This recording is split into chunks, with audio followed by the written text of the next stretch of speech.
The following is an analysis, interpretation, and summary of James Clear's book, Atomic Habits. Chapter 10, How to Fix and Find the Cause of Your Bad Habits. So this encompasses law 2 of creating a habit, make it attractive, in the last chapter of this law. And last week we covered chapter 9, the role of family and friends in shaping your habits and how social norms and behaviors are imitated by those around us and how we can best adapt and take advantage of that situation for better habits. Now we're going to talk about cravings and reprogramming your brain to basically relish and enjoy and take advantage of good habits and hard habits. So first we're going to start, where do cravings come from? Because when we talk about the habit loop, we go the cue, craving, response, reward. There is a second component, cravings. We all experience it with everything. A craving is a specific manifestation of a deeper underlying motive. A craving is the desire to change your internal state. And in Sapiens, the brief history of human mankind, one of my favorite books that I am also analyzing and summarizing on this channel as well, that you can see, is in the latter half of the book, Yuval talks about Buddhism and cravings. And this idea of cravings being one of the roots of human suffering. At least that's what is referenced in Buddhism. It's one of the most profound ideas in the book. And we talk about it more in the psychological human behavior habit formation sense here. But the idea of a craving is the desire to change your internal state. We are all looking, if you really analyze it, aren't most of us just looking for a change in internal state? Whether we're doing something physically difficult, there's a part of us, a large or small part of us, that wants that physically difficult thing to end, to change the state. If we're experiencing something pleasurable, we want that state to continue, to prolong. Or if we're at a homeostasis, usually eventually we'll have a craving of some sort to change our state because we get hungry or tired, or we could seek some type of addictive behavior because the regulated natural state that we live in and what some people live in is a suffering of sorts, and they need to change their state.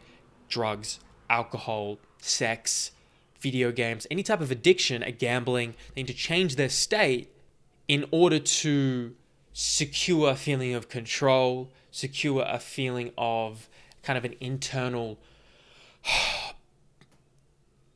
sigh of relief, if you will. Your current habits are not necessarily the best way to solve the problems you face. They are just the methods you learnt to use. Once you associate a solution with the problem you need to solve, you keep coming back to it. And so this is where people find addictive behaviors. That's a lot of people have addictive behaviors as their typical daily habits. Destructive behaviors, destructive habits, and becomes a way they solve a problem. I feel tired, I take caffeine. I feel sad, I eat. I feel out of control and stressed and angry, I go smoke.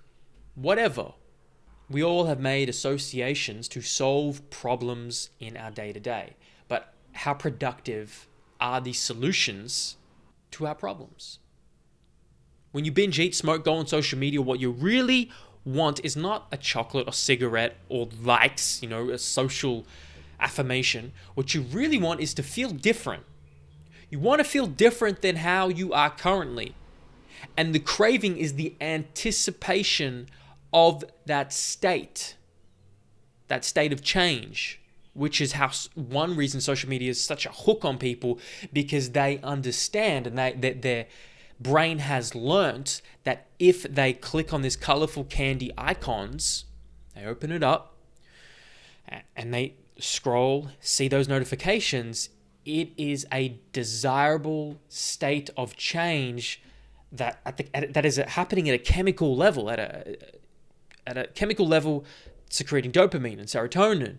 And so, of course, we want to come back because those are hormones associated with euphoria. How to reprogram your brain to enjoy hard habits. You can learn to enjoy hard habits if you associate them with positive experiences and feelings. Often we say, I have to. I have to get up early to go to work. I have to cook dinner for my family. I have to work out. What if we change one word? You don't have to. You get to. You get to wake up early and go to work. You get to cook dinner for your family. You get the opportunity to gift your family with a hard-earned meal. Shifting that one word shifts how you view the event. You get the opportunity to go for a 30-minute walk outside or a 60-minute run, weight training session, and then you get to feel and experience the benefits associated with that. Instead of seeing these events as burdens, they are seen as opportunities. Both approaches are true though. You have to do them, and you get to do them. But what if we changed one word in our self-talk? Like, oh man, I have to do this. Because when you feel like you have to do something, it feels like a burden sometimes. It feels like an obligation. And when you feel obligated to do something that you don't really want to do, resentment and ill feeling can begin to bubble up against the task and the people behind the task who are telling you to do the task. But if you reshape the association of what is a bit difficult, whatever difficult habit it is, I get to do this. This is an opportunity for me to get X result. Then suddenly the whole disposition of how you approach the task is better. Like, this is something that I think could do a better job at. And one way I could do a better job at is when I'm done with this, I'm going to make a little post-it note card and write this down. You don't have to, you get to. You get to do this.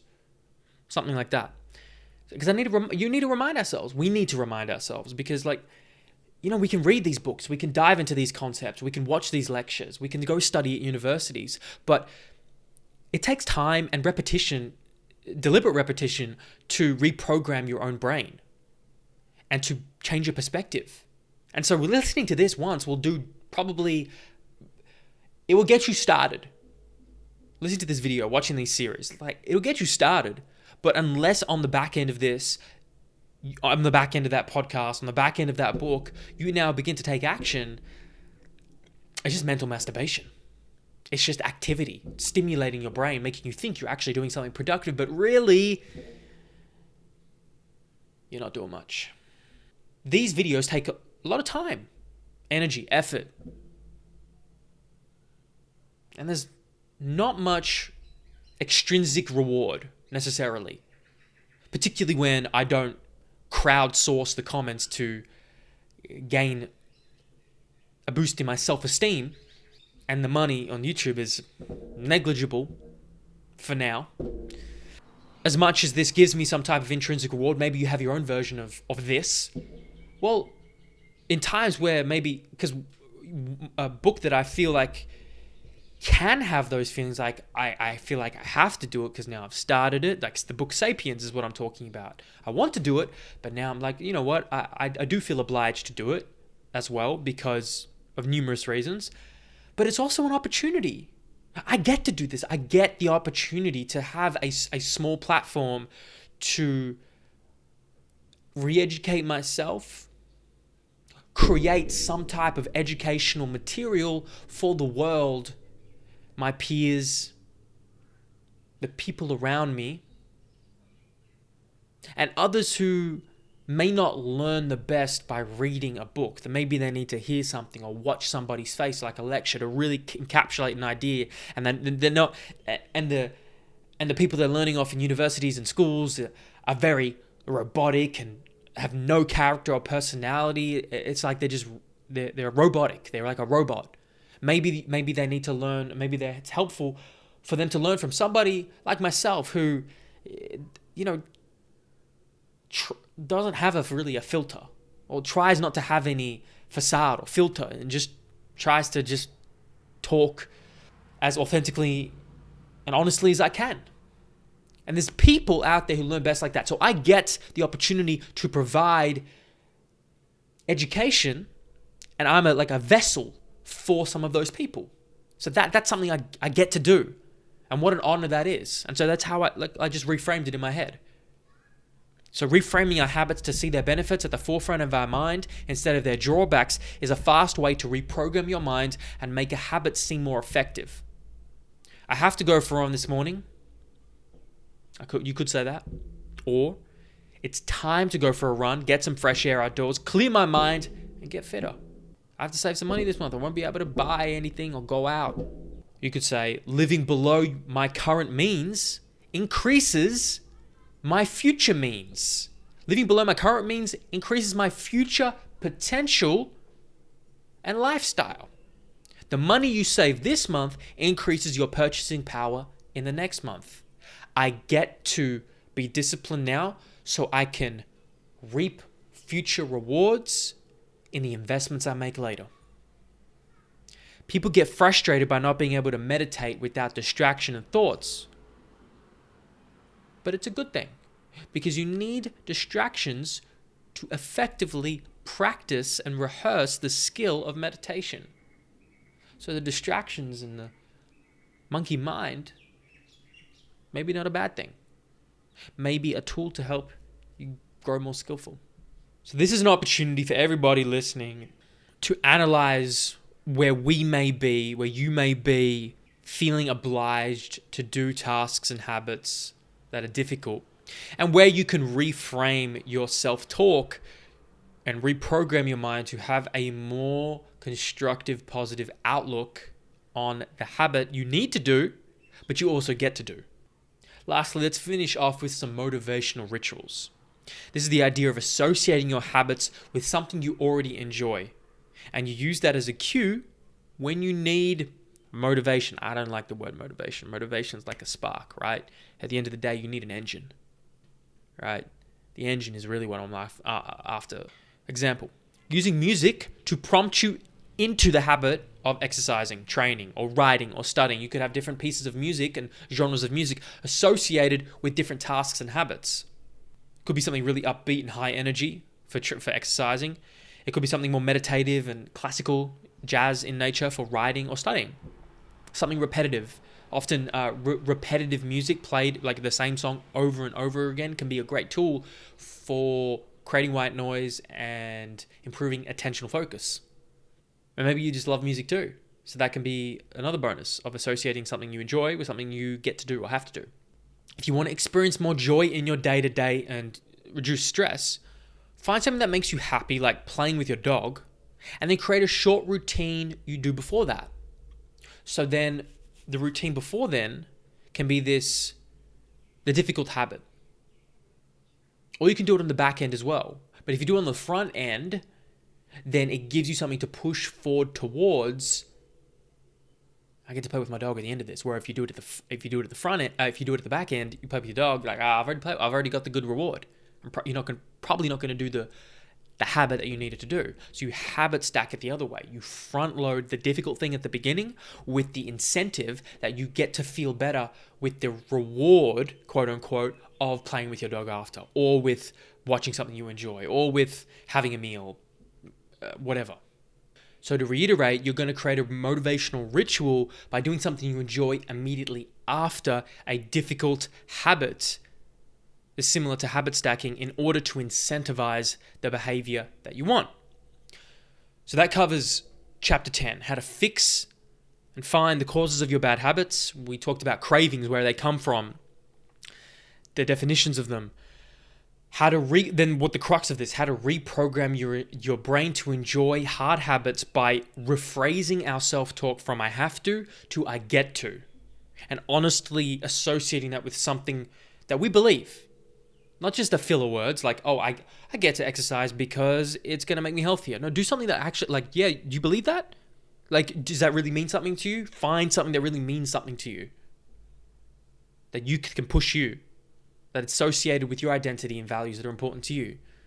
Maybe getting healthier is not the most important value. Maybe looking better is. Maybe achieving a high standard of excellence is. Whatever the value identity is for you, try and associate that with that self-talk. And lastly, talking about motivational rituals in doing a habit stacking type of ritual where we put the hard habit before the enjoyable habit that you enjoy the most.